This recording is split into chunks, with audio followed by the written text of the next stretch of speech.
What is up, guys? Welcome back to another episode of Video Nasties.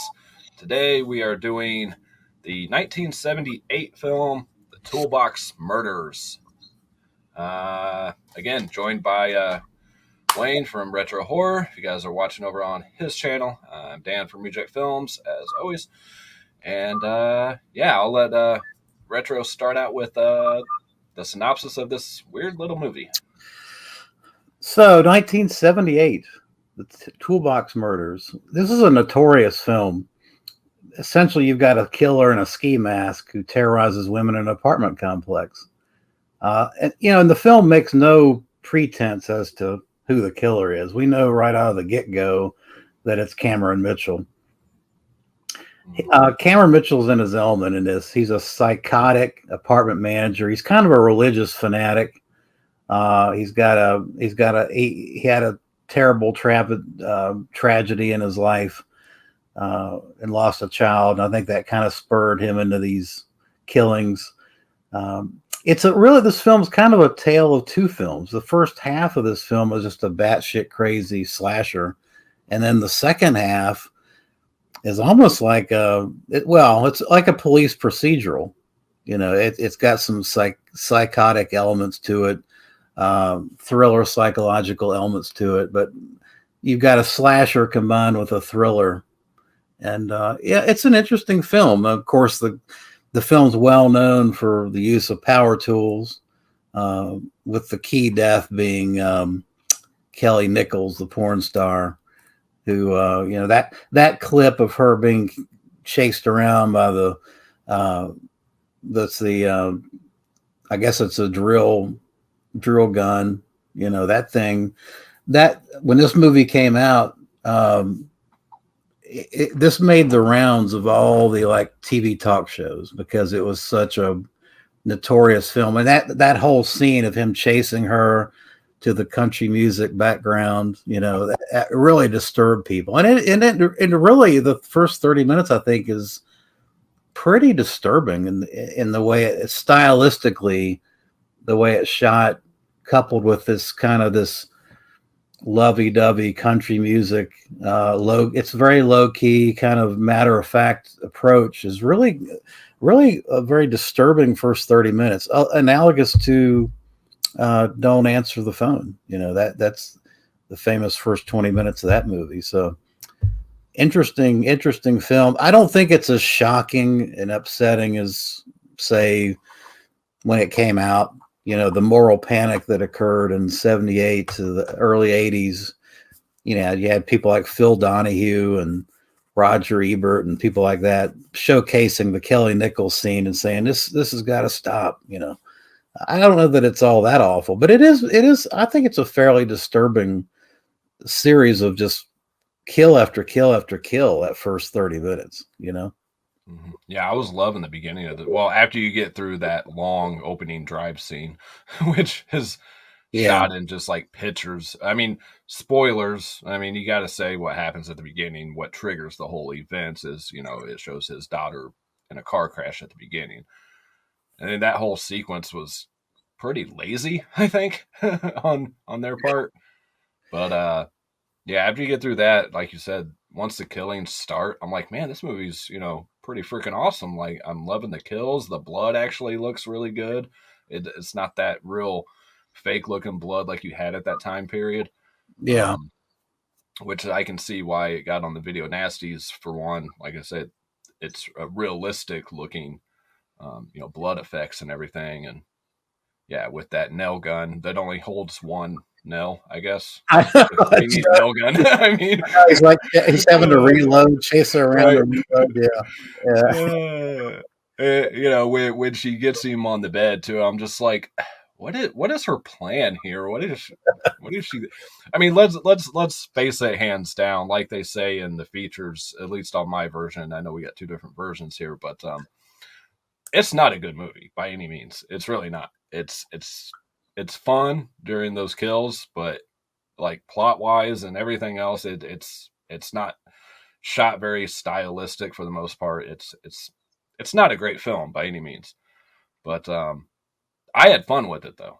I mean, yeah, you got a director here too that I mean, I looked through his filmography. He looks like this is about the only horror film that he did. So Yeah, well, there's a reason why this plays like a TV movie. This is like a TV movie. I right. mean, if you take out that first 30 minutes, it's really like a TV movie. I mean, with a bunch of amped up gore in the first 20 minutes. But yeah, Dennis Donnelly, this was his only directorial film.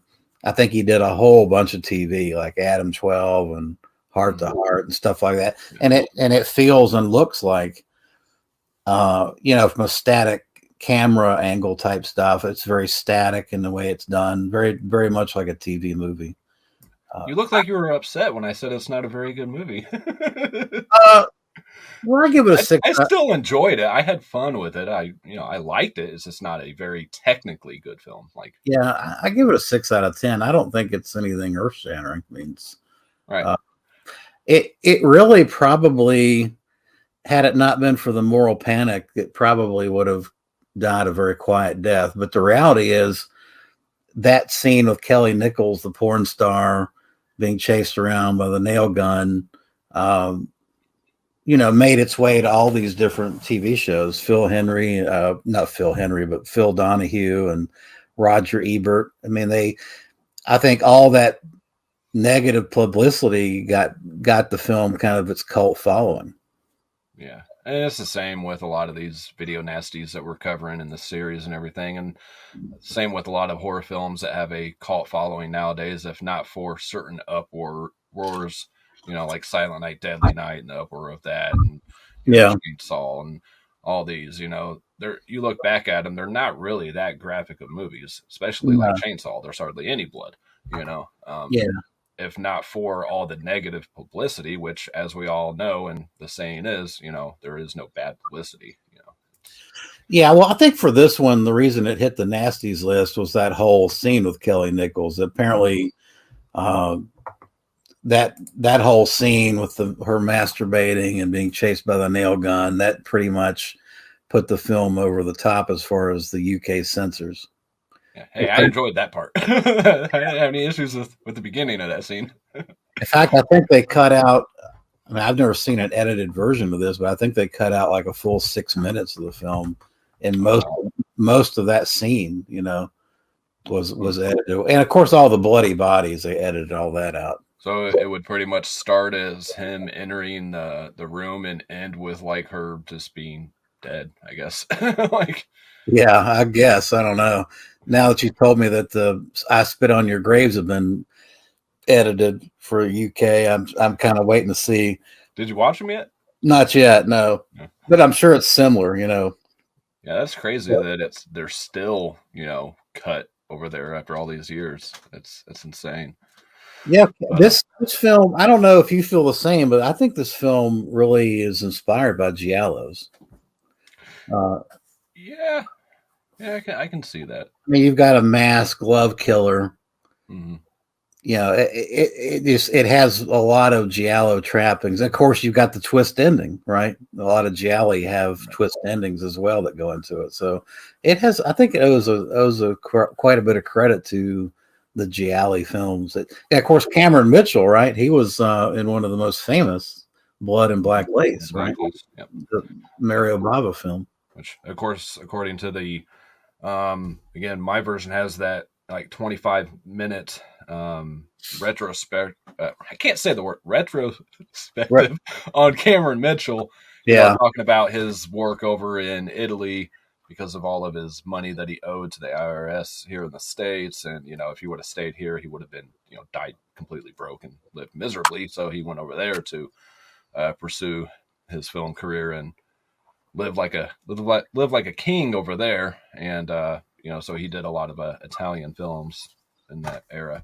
Yeah, he's got obviously a lengthy career. I mean, he had apparently a gambling addiction because he was partial to betting on the horses. So he'd make a movie, get paid up in advance, and then spend it all on the horses, be broke the next day. Yeah, they're saying he owed a lot in alimonies and all that kind of stuff. So he's like, all right, I'm out of here. Yeah.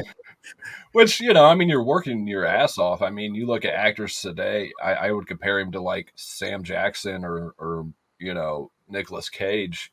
Oh yeah, Wesley Snipes, those guys that got to put out 5 movies a year direct to video just to make a living because they owe so much money to other things. I'm surprised they haven't fled the country. I'm surprised he didn't do any mafia type films because he's got that look. I think he would have been he'd been pretty good as a gangster, I think. Yeah, I got to check out his couple that he did where he was his what do you call them, like the Viking type ones, yeah, Sword and Sandal. Yeah. Sword. Those look pretty interesting. Uh, They compared him a lot to Vincent Price, where they could both take on any role you threw at them. They could, be yeah, whatever character you needed them to be and all that. And I can see that. There's not too many actors that can do that. yeah, I'm not sure I agree with that comparison, but I mean, Vincent Price is like in a whole different Well, stratosphere. no, but you could have Vincent Price as this like maniacal, whatever person, and you can have him as this crazy, you could throw him in whatever role is what Right. the comparison was. Well, Completely different Cameron styles. Mitchell was a very good character actor, no doubt about that. I like the guy that plays Kent too, Wesley Uri. Yeah, he was a guy from Land of the Lost, right? Yeah, he was the kid from Land of the Lost, and I didn't even know. I didn't know he was like he had this huge full blown love affair with Richard Chamberlain that went bad.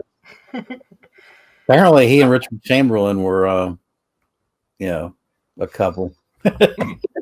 Interesting. Learn something new every day. Yeah, so I didn't know that. Yeah, I'll say that scene with him and what was his name in the movie? Joey. Is that right?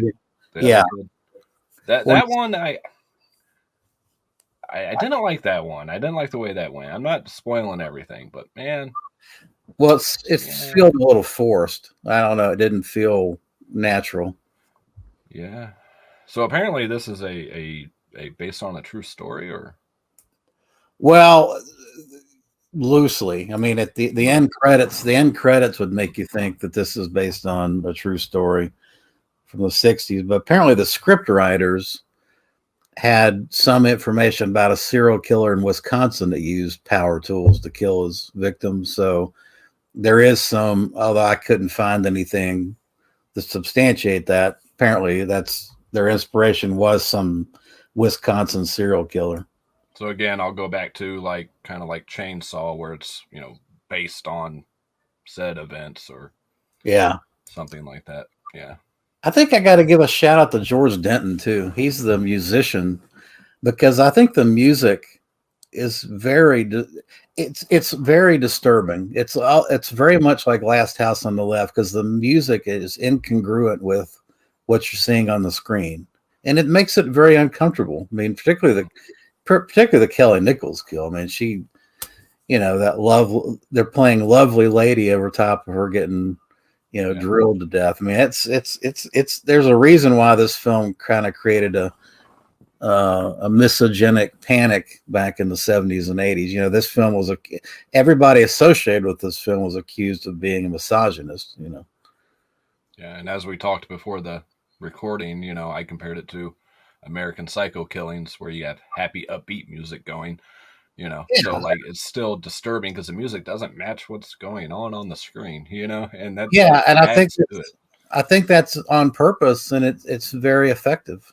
I think this film is really a precursor to American Psycho in that respect. I think there's a lot of similarities to that film. Yeah, I mean, like I said, I enjoyed it overall for what it was. I mean, it got a little weird. Once Cameron Mitchell had her, again, spoilers, had her held captive, and it really became a Cameron Mitchell's movie from there. I mean, it's obviously, and as I was talking before too, him ad-libbing 90% of his lines, and even the motherless child song that he's singing to her, and he really embodied that role. I mean, like you said, he put 100% into all of his roles, no matter what the movie was. Yeah, he pretty put apparently he really enjoyed himself in this role, and you can see that. I mean, he really carried the film to the extent that you could be carrying it. I gotta talk about Pamela Ferndon. Pamela Ferndon, the girl that he kidnaps. Mm-hmm. You know, she was on a bunch of TV shows as a kid, but she was also Lucy Van Pelt. She was the voice of Lucy Van Pelt on the Right. Peanuts. Yeah. Yep. Uh, but a lot of interesting actors in this. I mean, Stephen King apparently thought this was one of the scariest movies ever made. I mean, I would think the first 20 minutes are probably justified. Yeah. And it was good enough to where, Toby Hooper remade it in I forget what year, early 2000s, I think. Yeah, like 2004. I like the remake too. I don't know if Which you've I seen it. haven't seen yet. Yeah, it seems to only have a DVD release for some reason, which I may just grab. It's like $10 on Amazon, but Yeah, I there's hear a the second one's garbage. But yeah, the second one's not as good, but I think the remake of Toolbox is really good. It's an underrated Toby Hooper film. yeah, from what I hear, it's got like a supernatural part to it, but it doesn't really go anywhere with the supernatural side of it. It just kind of Yeah, I mean manages it. the killer is more of a monster type killer, you know, like See No Evil. It has much more of a supernatural monster type feel to it. It's not just some guy going around killing people. Yeah, I know as soon as I grab the DVD, someone will put it out on Blu-ray, which I don't understand why they haven't. I mean, it's got Toby Hooper's name attached to it and a name of a film that we all know already. I mean, it's kind of strange, but Yeah, it doesn't have a Blu-ray. no, not that I could find. I even searched like Diabolic DVD and everything to see if there was an overseas release. I couldn't find anything besides the same DVD. And Hmm. cheapest I found was Amazon. Diabolic's like $20 or $17. Amazon's $10. So Huh. kind of strange. I mean, I'm sure it's rights issues. I think it was put out by Lionsgate or something though, so I'm kind of surprised that Yeah. they haven't done something with it. But Yeah, you I know, guess I've got the DVD of it. The second one I think has got a Blu-ray though. yeah, put out by Screen Factory. Yeah, yeah, the second one. Gary Graver was the cinematographer on this one, and he was Orson Welles' DP for a while. So he's got some cred. Now I don't know if he or the reality is you still got a lot of static shots like a TV movie in this, but I don't know if that's Gary Graver's fault or the director's fault. This was Dennis's first directorial effort. So, and he did all this TV stuff. So I guess the look and feel of the film has a lot probably to do with that director. Yeah. And it's one of those things too where it would have been interesting to see where this director would have went had he stuck this route. I couldn't tell from the features or anything if this is something that he did just for money or because he was kind of forced to and didn't really want to or what the deal was, but it seems like he could have improved a lot and gotten pretty good at the horror genre. Well, I think he has a feel for the genre, certainly uh, based on the first 30 minutes, the way he meshed together the music and the kills. I mean, I think he has a feel for the genre, no doubt. So this is a quickie too, man. They shot this in like 18 days for like 160,000. They didn't spend a whole lot of money on this. So you got a pretty good slasher film for very little money. Yeah.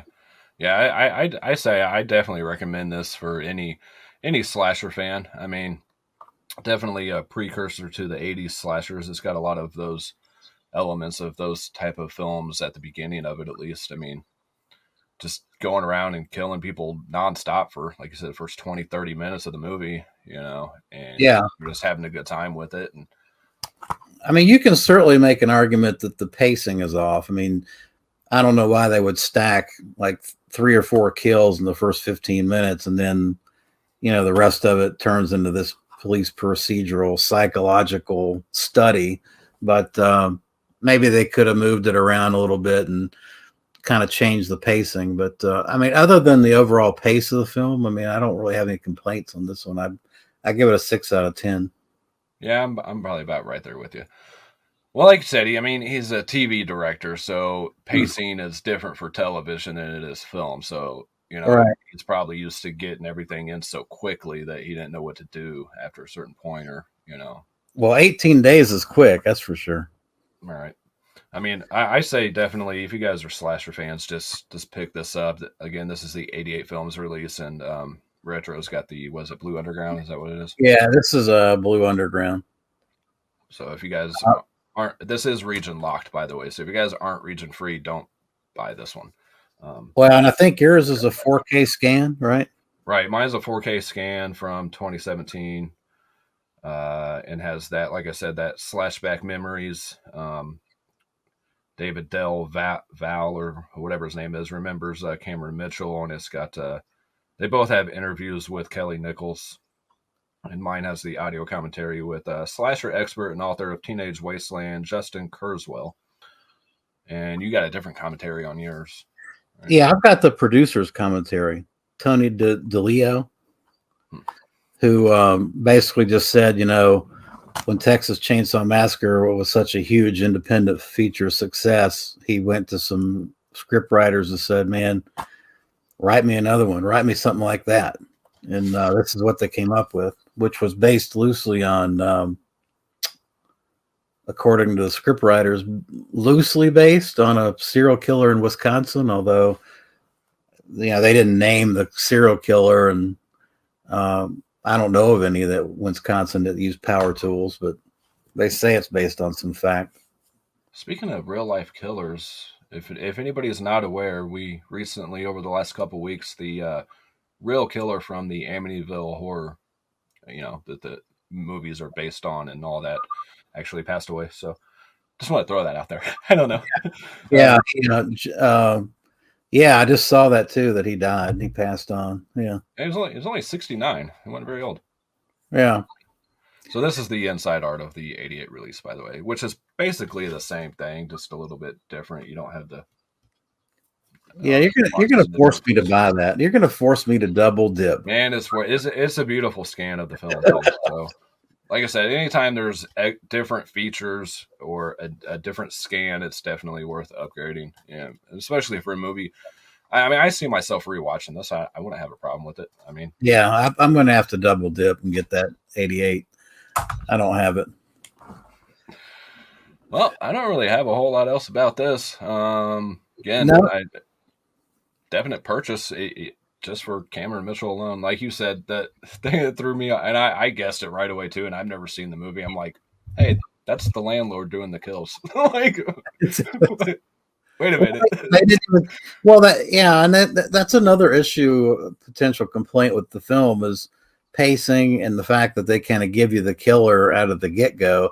I think it would have been better had they kind of spread out the killings and made it much more straight giallo where you're not sure who the killer is. I think it'd have been even more effective. Yeah. Well, overall, still a pretty solid effort. Like I said, don't go in expecting anything technically outstanding or anything. Just go in to have fun with it, man. Yeah. I mean, well, what do we got? Good booby shots. You got blood, boobs, and more blood. I can't ask for a whole lot else. Kelly Nichols was pretty hot back then. She's a little on the flatter side, but yeah. Well, she wasn't voluptuous. She had a pretty face. I mean, yeah, she did. The one chick that you see that's in the shower that you only see her. Oh yeah, a minute. Oh man, you liked her better. If she was the one running around, oh yeah. I mean, you got some other stuff in this movie too, where you got like the brother and sister stuff going on. You got thing with the mom. You notice a little cop hitting on the mom too. At the bar. Like, dude, her daughter's missing. Leave her alone. Yeah, you've got some incest, suggestive incest going on here too. Yeah, I thought they were a couple at the first scene they were in, and then he's like, "Where's my sister?" Like, what? Yeah, that's again, it's grindhouse 70s exploitation. That's the kind of storyline that you would get from the 70s, which I love. My favorite. What do we say we were doing next week? Yeah, what are we doing? So we're doing next week. We're going to do Island of Death. Right? Island of Death. Yep. Yeah. Crazy ass movie. Nico Mastrakis. Yep. Which I did a full review for probably 4 or 5 years ago. So that's how long it's been since I've seen it. Oh, And you've done a review of it already? yeah, I did a full review on it, but that was 4 or 5 years ago. Yeah. So you I'll, know, yeah, I'll check it out. I'm looking forward to it. I haven't seen an Island of Death in a while. I'm It's sure we both got the same Arrow release, right? yeah, it's the Arrow release. Yeah, back there. I can't think of another release that it has. So I can't either. anyways, maybe That's there kind of, is. there's some DVD releases of it, but yeah. Yeah. But I've watched a lot of stuff since then and matured or immatured. I think I'm going in reverse, actually.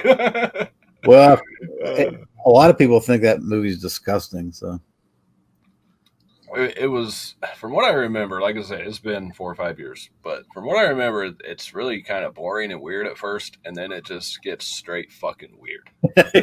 Like, yeah, it does. yeah, something with a goat or something, Yeah, and yeah, it's out there, guys. yeah, So if you guys are interested in watching it beforehand, before we talk about it, definitely do so. That's why we try to let you guys know what we're doing next, so you guys can get caught up with us. And we appreciate the support, guys. By the way, a lot of good feedback from you guys on both channels, and yeah, we're having a good time doing it. So yeah, I'm enjoying it. Thanks for watching, everybody. yep. As always, guys, peace, love, happiness, all y'all. Catch y'all next time. Bye.